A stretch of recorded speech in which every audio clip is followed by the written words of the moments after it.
নমস্কাৰ মই তৃষ্ণা আজি এটা কমেন্টৰ ওপৰত মই ভিডিঅ' বনাইছো দেই আজি মই দুদিন মানৰ আগত মোৰ নিজৰ জন্ম গাঁওখনলৈ মই গৈছিলো মোৰ দেউতা কামত মানে প্ৰায় অহা যোৱা কৰোতে আমি যিখিনি মানে তাত কষ্ট পাওঁ আমি তাত ভুগিব লগা হয় সেই কাৰণে মই ভিডিঅ'টো বনাইছিলো সেই ভিডিঅ'টোৰ ওপৰত ভিত্তি কৰিয়ে আজি মানে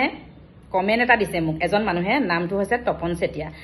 আপোনালোকে যদি যিসকলে মোৰ ভিডিঅ'টো চাই বহুতে শ্বেয়াৰো কৰিছে ভিডিঅ'টো আৰু বহুতে ধুনীয়া ধুনীয়া কমেন্ট দিছে সেই সকললৈ মোৰ বহুত বেছি ধন্যবাদ আৰু এই তপন চেতিয়াই কমেন্টটো মই স্ক্ৰীনত লগাই দিয়া নাই মই আপোনালোকক কমেন্টটো পঢ়ি দিছো আৰু সেই ভিডিঅ'টোৰ তলত আপোনালোকে কমেন্টটো নিশ্চয় চাব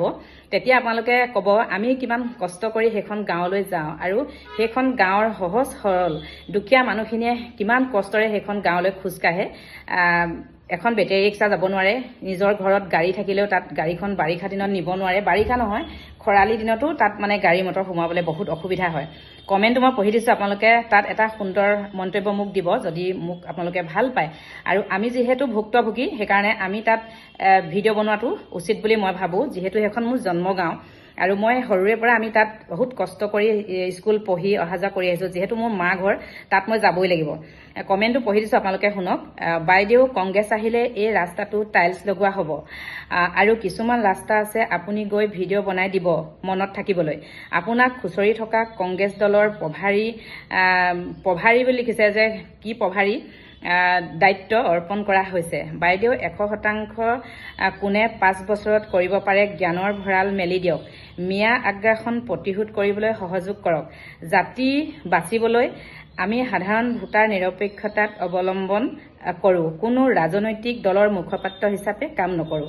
মই এতিয়া আপোনাক কওঁ আপুনি কোন হয় মই চিনি নাপাওঁ মোৰ চিনি পাব লগাও কোনো তাত দৰকাৰ নাই সকলোৱে মোক ধুনীয়া ধুনীয়া কমেন্ট দিছে আৰু যিসকলে সেই ৰাস্তাটোৱেদি গৈছে তেওঁলোকে সেই ৰাস্তাটো সদায় ভাল হোৱাটোৱে বিচাৰে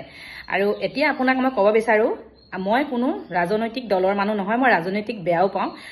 যি পাৰ্টিয়ে নহওক যেতিয়া মই ভাল পাওঁ ভাল বুলি ভাবো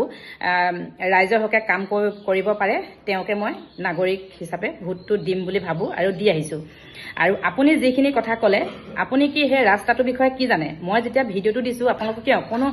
বেয়া লগা নাই আপোনাৰ কি সেই ৰাস্তাটোৰ মানুহখিনি 100 ঘৰো অধিক মানুহে তাত বসবাস কৰি আছে ৰাস্তাটো দেখিলেই গম পাব যে সেই মানুহখিনি কিমান সহজ সৰল হ'ব পাৰে দুখীয়া হ'ব পাৰে আপুনি এই কমেন্টটো লিখাৰ আগত 100 বাৰ ভাবিব লাগিছিলে যদি আপুনি যোৱা ৰাস্তাটোৰ সেই ৰাস্তাটোৰ দৰে হয় তেতিয়া আপোনাৰ কেনেকুৱা লাগিব আপুনি বাৰংবাৰ ভিডিঅ' বনাই দিবনে নিদিয়ে মোক কমেন্ট কৰক তলত কোন হয় মই আপোনাক নাজানো আৰু মই জানিবও নিবিচাৰো আজি আপুনি যদি ইমান ৰাজনৈতিক সামাজিক কাম কৰিলেহেঁতেন আজি এই কমেন্টটো আপুনি কেতিয়াও নিলিখে হা তপন চেতিয়া আপোনাক মই চিনি নাপাওঁ আৰু মোক জানিবলৈ কোনো দৰকাৰ নাই আজি আপুনি এই কমেন্টটো কি বুলি লিখিলে মই কোনো ৰাজনৈতিক দলৰ নহয় বাৰংবাৰ আপোনাক কওঁ আমি কৰ্ম কৰিয়ে খাব লাগিব কাম কৰি খাই বৈ আছো যেনে তেনে পৰিয়ালটো চলাই আছো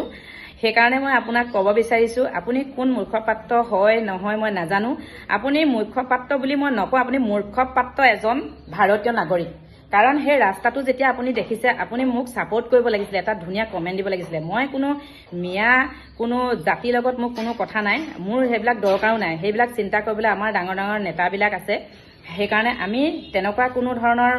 মানসিকতা লৈ ভিডিঅ'টো মই বনোৱা নাই আৰু মই খুচৰি থকাও নাই যিহেতু মই বেলেগৰ ভিডিঅ' বনাই থাকিবলৈ মোৰ সময়ো নাই আমি কৰ্মসূত্ৰে সদায় নিজৰ কামত সদায় ব্যস্ত থাকো বেলেগৰ কথা আমাৰ ভাবি থাকিবলৈ কোনো সময় নাই আপুনি যেনেকৈ কমেন্টটোৰ ওপৰত মোক ইমানখিনি কথা লিখিছে ইমানখিনি যে আপোনাৰ সময় ওলালে ইমান ঠেক মানসিকতা এজন মানুহ আপুনি ৰাজনৈতিক হওক আপুনি সামাজিক হওক কেনেকৈ কাম কৰিব মই খুচৰি থকা নাই মোৰ নিজৰ সেইখন জন্মগাঁও আমি সৰুৰে পৰা তাত 2 কিলোমিটাৰমান হাতত চেণ্ডেল লৈ যেতিয়া স্কুলত পঢ়িছিলোঁ বেঙেনাবাৰীত তেতিয়া আমি মেখেলা দাঙি তাত আমি ৰাস্তাত হিঙিবিলৰ LP স্কুলখনৰ ওচৰত আমি ভৰি ধুওঁ নহলে মানুহৰ ঘৰত সোমাই আমি স্কুললৈ আহিব সময়ত তেতিয়াতো আমাৰ মেখেলা চাদৰ আছিলে আমি ভৰি হাত ধুই মেলি স্কুললৈ আকৌ চেণ্ডেলযোৰ পিন্ধি আহিছিলো ঠিক তেনেকৈ সেই ৰাস্তাটো আজিলৈকে নহল কিন্তু নকলোহেঁতেন কিন্তু ইমান চৰকাৰ আহিছে মইতো কোনো এখন চৰকাৰৰ নাম ধৰি কোৱা নাই আপুনি নিশ্চয় বিজেপি মানুহে হ'ব চাগে আৰু মই কোনো বিজেপি বুলিও কোৱা নাই কংগ্ৰেছ বুলিও কোৱা নাই যি চৰকাৰে নহওক মই ভিডিঅ'টো কৰিছো যে চৰকাৰ বহুত আহিছে গৈছে কিন্তু আজিলৈকে এই জনপ্ৰতিনিধিসকলৰ ৰাস্তাটো চকুত নপৰিলে আপুনি আকৌ মোক সেইটো কি কমেন্ট দিলে আপোনাকতো মই ব্যক্তিগত হিচাপে কোনো পাৰ্টি মানুহৰ কথাটো কোৱাই নাছিলো কংগ্ৰেছ হওক বিজেপি হওক যিকোনো মানুহৰ কথা মই কোৱাই নাই যোন চৰকাৰে নহওক সেই ৰাস্তাটো চকুত পৰিবৰ কাৰণে অনাগত দিনবিলাকত যোন চৰকাৰে নহওক বিজেপি হওক কংগ্ৰেছ হওক সেই ৰাস্তাটো চকুত পৰক বুলি মই ভিডিঅ'টো তাত আপলোড কৰিছিলোঁ। মোৰ খং উঠিছিলে, মই স্কুটিখন ঠেলিও পাৰ কৰাব পৰা নাই। তাততো গাড়ী লৈ যোৱাটো বাদেই, খোজকাঢ়ি যোৱাটো বাদেই, স্কুটি লৈ যোৱাটো বাদেই, তাত ক'লো নহয় মই জীৱ জন্তুও পাৰ হৈ যাব নোৱাৰে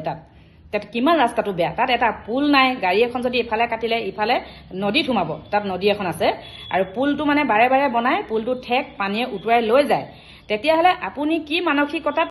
তাত কমেণ্ট কৰক। মই সকলোকে কৈছোঁ, তপন চেতিয়া ক'ৰ হয় মই নাজানো, তেওঁ মোক এইটো কমেণ্ট কিয় দিছে, আৰু যদি তেওঁৰ সামাজিক কাম কৰা মানুহ হয় কেতিয়াও মোক এই কমেণ্টটো নিদিয়ে। আৰু মই বাৰম্বাৰ কওঁ, মই কোনো দলৰ, কোনো ৰাজনৈতিক দলৰ নহয়, আৰু মই ৰাজনীতি বেয়া পাওঁ। আচলতে কিয় বেয়া পাওঁ ৰাজনীতি, এই যে মানুহক বিচৰা ধৰণে একো দিব নোৱাৰে, কিছুমানক বহুত দিছে, নিদিয়া ফালে নাই। আৰু আমাৰ সেইখন গাঁৱলৈ আপুনি এপাক যাবচোন, তাত ঘৰবিলাক কেনেকুৱা মানুহৰ, কি চৰকাৰৰ পৰা সুবিধা পাইছে। তেতিয়াহ'লে মই ভিডিঅ'টো বনোৱাত কি ভুল হ'ল? আৰু যিসকলে মোক ভাল পায় এটা ধুনীয়া কমেণ্ট দিয়ক। যিসকলে কিছুমানে মোক ইমান ধুনীয়া ধুনীয়া কমেণ্ট কৰিছে সেই ৰাস্তাটোৰ বিষয়ে, যিসকলে গৈছে আগে পিছে গম পাইছে। আৰু সেই ৰাস্তাটোৰ কাৰণে আমি যদি ডাৱৰীয়া বতৰত বিয়া সকাম হয়, সেই ৰাস্তাটোত মানুহ নাযায়, খাবলৈ যাব নোৱাৰে। 2 কিলোমিটাৰমান আজিকালি চেণ্ডেল হাতত লৈ কোন মানুহ যাব? নিজৰ আত্মীয়খিনিতো আমি যাবই লাগিব। মোৰ দেউতাৰ যিহেতু সকাম, মইতো যাবই লাগিব। কিন্তু বেলেগ মানুহে তাত যদি সেইখিনি কৰিবলৈ নাযায়, মানে হাতত চেণ্ডেল লৈ বেলেগ মানুহে মানে তাত নাযায়। আৰু তাত যেতিয়া বেমাৰ হয়, মোৰ নিজৰ দেউতাকে ঠেলাত তুলি আনিব লগা হৈছিলে এডোখৰ ৰাস্তালৈ, আপুনি গম পায়। কিন্তু আমি সেইবিলাক ভিডিঅ' কৰা নাছিলোঁ। কিন্তু এতিয়া ভাবিছোঁ, চৰকাৰেতো মানুহক বহুত সহায় কৰিছে, বহুত আঁচনি উলিয়াইছে, লাখপতি বনাইছে। যদি মানুহক লাখপতিয়ে বনায়, মাইকী মানুহখনক 10,000 টকা দিছে, অৰুণোদয় দিছে, তাত যদি ব্যৱসায় কৰি খাবলৈও মানুহে তাত গাড়ী এখন দি বস্তু নি ব্যৱসায় কৰি খাবগৈ নোৱাৰে। বুজিছে আপুনি? যদি আপোনাৰ ঠিক মানসিকতা, আপুনি মোক সহায় কৰিলেহেঁতেন, গম পায়। সেইখিনি মানুহ ইমান সহজ সৰল দুখীয়া মানুহ। এতিয়া মই এটা কথাই গম পাইছোঁ, সেই ৰাস্তাটোত চাগে টকা পইচা যিবোৰ আহিছিলে আপুনি চব পকেটত ভৰালে। এতিয়া যেতিয়া মই খুচৰি ৰাস্তাটোৰ বিষয়ে উলিয়াই দিছোঁ, আপুনি লাজ পাইছে। স্ক্ৰীণত মই আপোনাৰ কমেণ্টটো মই লিখি দিয়া নাই। যিসকলে মোৰ সেই ভিডিঅ'টো চাইছে, শ্বেয়াৰ কৰিছে, তেওঁলোকে সেই তাত তলত কমেণ্টটো চাব, তপন চেতিয়া। আৰু ইমান যদি সামাজিক কাম কৰে, তেনেকুৱা মন্তব্য আপুনি নিদিব। কথাখিনি কৈ থলোঁ। আৰু আপুনি যদি ৰাজনৈতিক মানুহ হয়, এনেকৈ একপক্ষীয় কথা নক'ব। আৰু সেইখিনি মানুহেতেও ভোট দিয়ে, সেইখিনিতো বাংলাদেশী নহয়, সেইখিনি ভাৰতীয় নাগৰিকে হয়। তাত যিখিনি মানুহ বসবাস কৰি আছে, গম পায়, গোটেইখিনি সেইখিনি ভাৰতীয় নাগৰিক হয়, কোনো বাংলাদেশী মানুহ নহয়। এপাক আপুনি তালৈ যাব, চকু ফুৰাব। আৰু যদি আপুনি মোৰ এই ভিডিঅ'টো চাই আছে, যদি আপোনাৰ হৃদয়বান লোক হয়, আপুনি কেতিয়াও বেয়া মন্তব্য নিদিয়ে। আপুনি এপাক গৈ গাঁৱৰ ৰাইজক লগ কৰি আহিব, সেই মানুহখিনি মতামত ল'ব দেই। ধন্যবাদ।